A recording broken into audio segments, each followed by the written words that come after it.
Roach making me talk about all the supernatural stuff is just horrible. But it makes for good banter. It does make for good banter, yes. In comedy, you have funny parts in the show too, which we try. I do. I think everybody does, and I think a lot of people are afraid of it. They don't want to, they say nobody likes to do public speaking, but those are the people who, like, when they're home with their family, bing, bing, bing, they're funny. Like, they have senses of humor. I was always afraid when I started doing comedy. People come up to me and go, "Oh, you know what? I should do what you do. I'm the funniest guy in my office. I got to tell you, I'm funny." There's nothing less funny than the guy who tells you he's funny. But I think we're all born with that. Ta-da! Like, as a kid, we just always want to do something, and then that gets beaten out of us in some way. You shouldn't do that. Parents put you down, or if your parents aren't particularly funny or amusing. Like, my dad was funny. He drove a bus. He never performed, but he was funny. And when I was I'd be on a big Greyhound bus with him after the last passenger got off, and he'd finish the 10-minute route, and he'd pick up the microphone. "Oh my Delilah!" He'd start singing into the microphone into an empty bus because he was funny. He wasn't comedian funny, but he was a funny personality. But when he saw me doing like stand up, he was like, "Oh my God, I could never do that." But I do think we have it all inside of us, and it's just how much of that you want to show to the world. Because it's a confidence thing, right? A lot of people just don't have the confidence to go out and do that. You gotta believe in yourself. You gotta believe in yourself. My wife is always last week I married 2 friends because I perform weddings. Oh, really? And we introduced them, so they asked me to do their wedding. And my wife was nervous. She's like, "How are you not nervous?" I'm like, I'm talking for 10 minutes. I'm marrying 2 people I like. Like, this is not, there's no downside to this. It's all fantastic. She's, "Oh my God, I can't.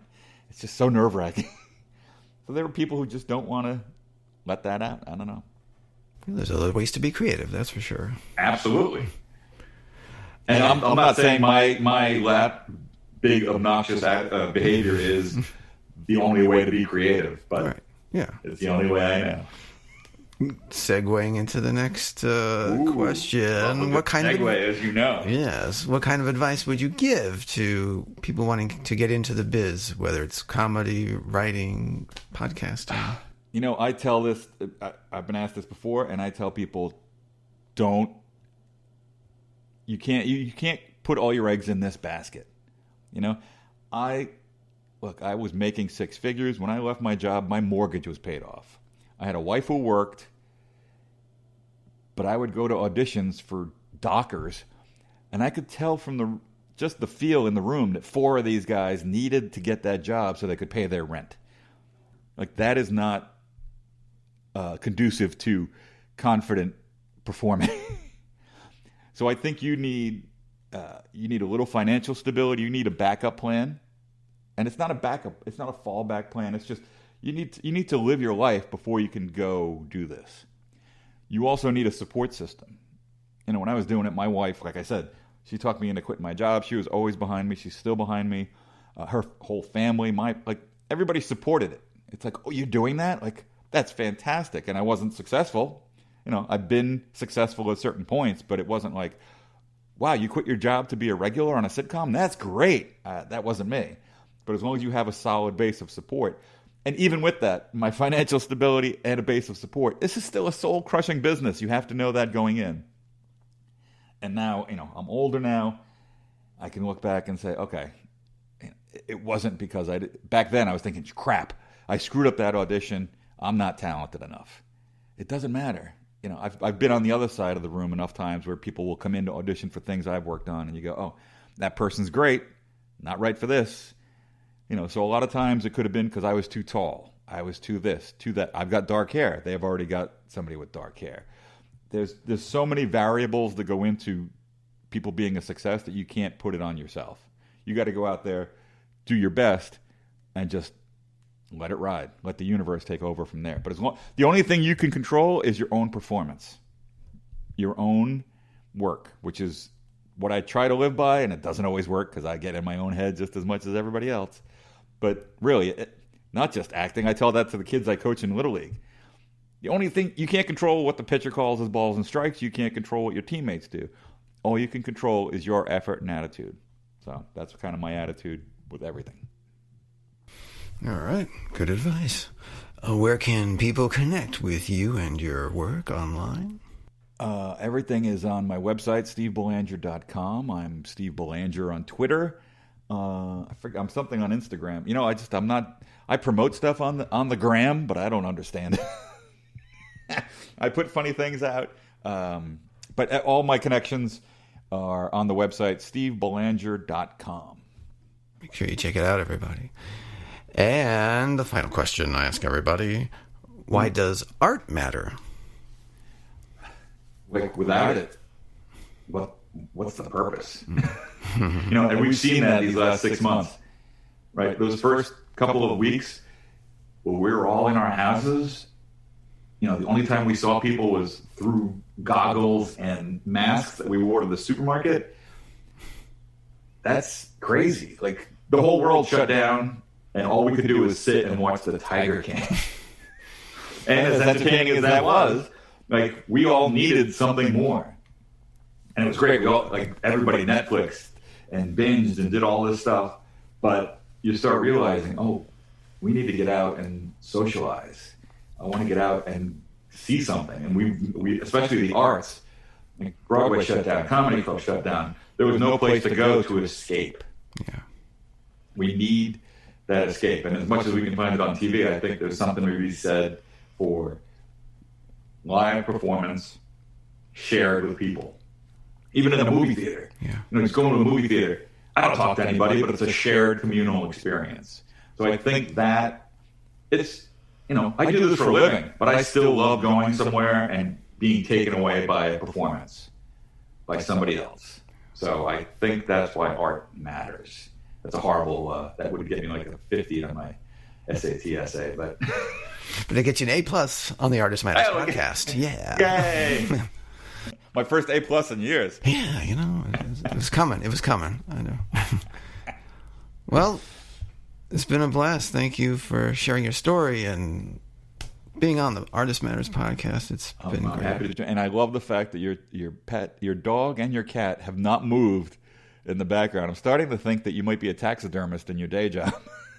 Well, those are backgrounds that I put digitally. Yeah, they're not even there. So. You're really in a green screen studio right now, Yeah, that's it. I just chose that. It looked the most comfortable.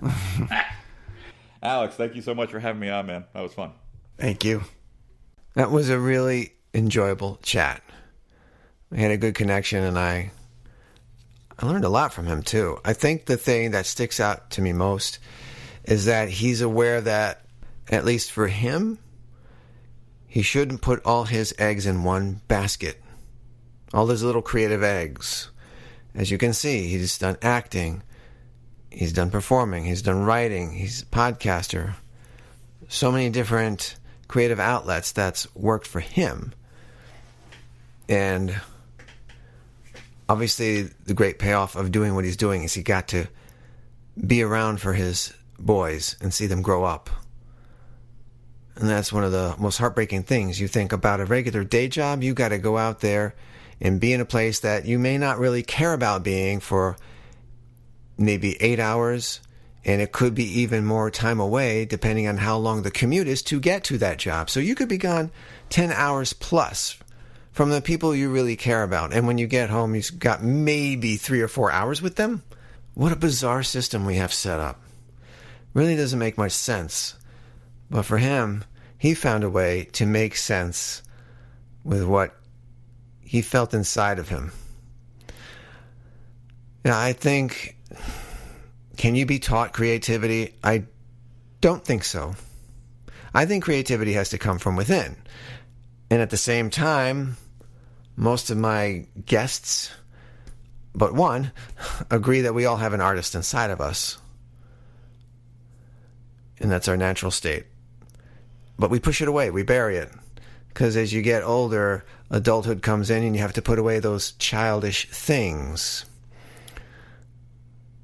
But at the same time, If you're in this soul-crushing job that's going nowhere, it's not fulfilling you. Think back to what those things were that you did as a kid that excited you. There may be something there. And if it's playing with model cars, or maybe you have an idea of making toys or drawing, it could lead to something else. Painting, see where that takes you. And even if it's just a hobby on the side, it's still great to revisit it, because that is at the soul of who you are. We are all creatives, I believe. And Steve has found a way to make a living doing it, which is what I want to do. I'm trying to work on it. I want that kind of lifestyle. I could do a few things here and there and have time to be with family and enjoy life and not be part of the rat race. Just got to work on it. And like he said, it requires work. And at the same time, you put in the effort, doors will open. You have to be aware they're opening. And I think some people, in some cases, may turn up their noses at some things, thinking, oh, that's beneath them, or that's not what a real artist does. BS. That's total BS. If there's a way of making money being creative, then go ahead and do it. It may not seem glamorous, or you may be building this up to something that it really doesn't have to be. If you can sell your art in any way, shape, or form, the writing, acting, painting, music. I know that Kathy Heller, who does Don't Keep Your Day Job, she licenses her music and makes a lot of money supporting her and her family. Nothing wrong with that. You're not selling out. You're finding a different way to make money doing something you love. She's still making songs and writing music, and she enjoys it. And the same with Steve. He's doing his podcast, he's writing stuff, he's acting, he's, going out there, branching out. So don't be afraid to branch out. There's so much out there, you'll be surprised, which I'm trying to discover. So if you know any tips or anything, hey, send them my way. I'm just finished writing my TV pilot. Finally, yay. I finished it last week, I believe. So that's a big accomplishment. I just have to move on to the next thing. And let me get out this episode first. As I was talking about movies before, I did create my September movie list that you could see on YouTube. I'll put a link in the show notes on theartistreallymatters.com, highlighting some of the incredible movies that came out in September. I was very surprised at some of the classics that came out. Shawshank Redemption, American Beauty, Goodfellas, The Princess Bride, Psycho, Dazed and Confused, and one of my favorites, Ed Wood. All came out in September. Damn! That is something. So check out my list. I put all the movie trailers on there, and hey, if you have any favorite September movies you want to share with me, go right ahead. I'm really interested in seeing what movies are your favorites. Revisit them. If you can't go to the theaters, see something you enjoyed. There's some movies I can watch over and over again, and I don't get sick of them. And some of them I've just said, like Shawshank and Goodfellas and Ed Wood. There's just something about those movies. All right, so of course, please share this episode. You can listen to it on Apple Podcasts, Google Podcasts, Spotify, iHeartRadio, and many more. And check out Steve at stevebelanger.com. I'll have that listed in the show notes. It's got everything about the Steve you need to know. Thanks once again, Lori, for connecting us. And I will see you in 2 weeks with another episode. So enjoy September, make the most of it. And no matter where you go, let your creativity flow.